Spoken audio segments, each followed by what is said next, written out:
ओम श्री सुरवंदिताय नमः। सुप्रभातम।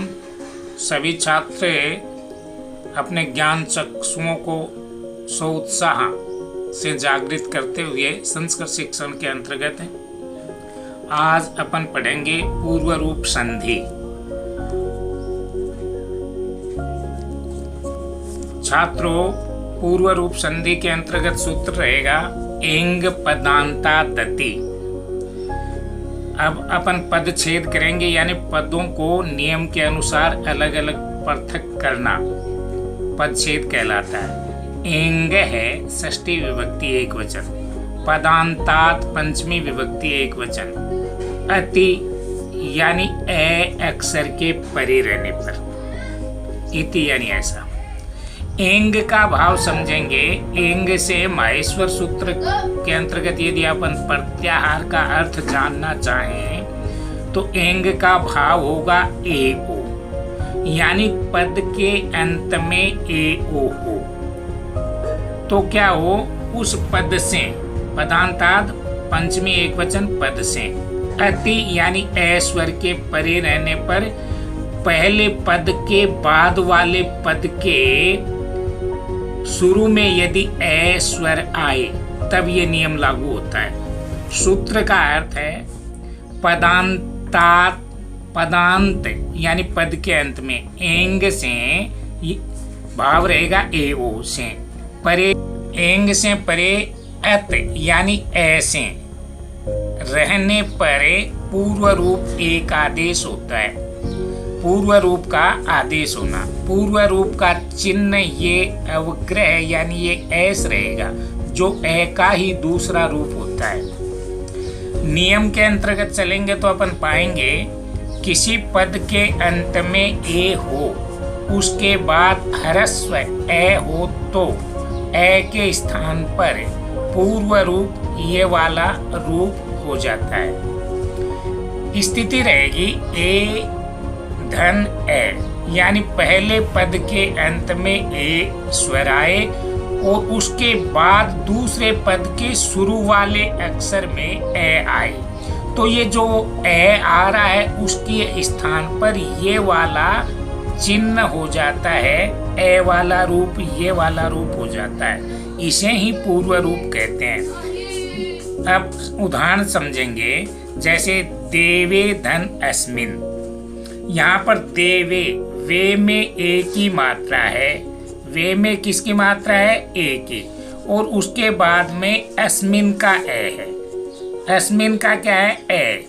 तो जब अपन इसको संधि रूप में लिखेंगे तो ये वाली स्थिति प्राप्त हो जाएगी, यानी ये अवग्रह पूर्व रूप वाला रूप प्राप्त हो जाएगा और वैसा का वैसा पद मिल जाएगा, देवे अस्मिन। इसी क्रम में रहेगा गृहे अपि, गृहेपि, सर्वे अस्मिन, सर्वे अस्मिन, के अपि, केपि। ध्यान देंगे के में ए है, उसके बाद में ह्रस्व ए है और उसके बाद जब संधि करेंगे तो यह पूर्व रूप प्राप्त हो जाएगा।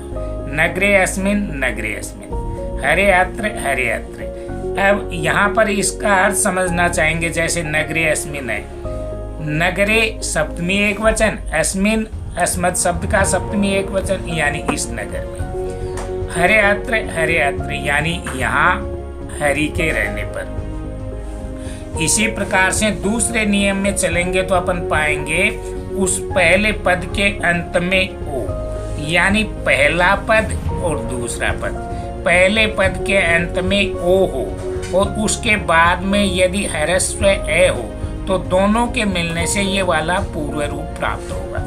सोपी, सधन, सोधन अपि, तो सोपी हो गया, यानी यहाँ पर ओ है, उसके बाद ह्रस्व ए है तो ये वाली संधि पूर्व रूप बन गई। कोपी, कोपी, कोधन अपि, कोपी, सोधन अहम, सोहम, विष्णुधन अनुग्रह, विष्णु अनुग्रह, तृप्तोस्मि, तृप्तोस्मि।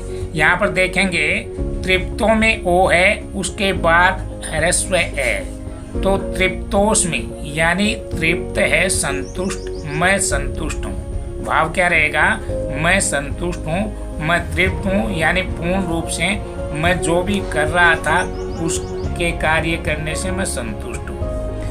कोयम, कोयम यानी कह कौन, अयम यह, यहाँ पर क्या हो जाएगा, कोयम ये कौन है। प्रभो अत्र, प्रभो अत्र यहाँ पर ईश्वर है, तो इसी प्रकार से प्रभो ओ बाद में ह्रस्व ए, तो यहाँ पर प्रभो अत्र। मैं पुनः बताना चाहूंगा, पहले पद के अंत में यदि ए या ओ हो और दूसरे पद के शुरू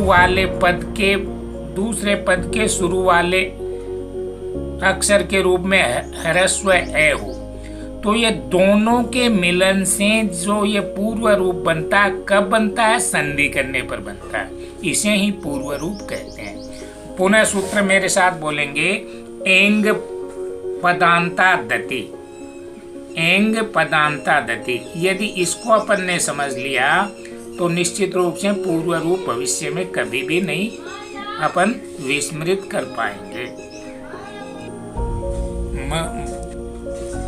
गृह कार्य लिखना चाहेंगे, पूर्व रूप संधि किसे कहते हैं।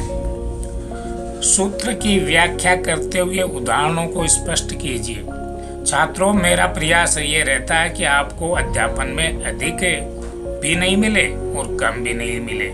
ऐसी स्थिति में आपको दोहरान करने के लिए पूर्ण समय मिलता है, तो मैं चाहता हूं कि नियमित आप इसका दोहरान भी करें यानी याद भी करें और इसको स्पष्ट शब्दावली में गृह कार्य के रूप में लिखें। सूत्र को आपको चाहिए कि जब तक आप स्पष्ट नहीं लिख सके बार बार लिखना चाहिए। धन्यवाद।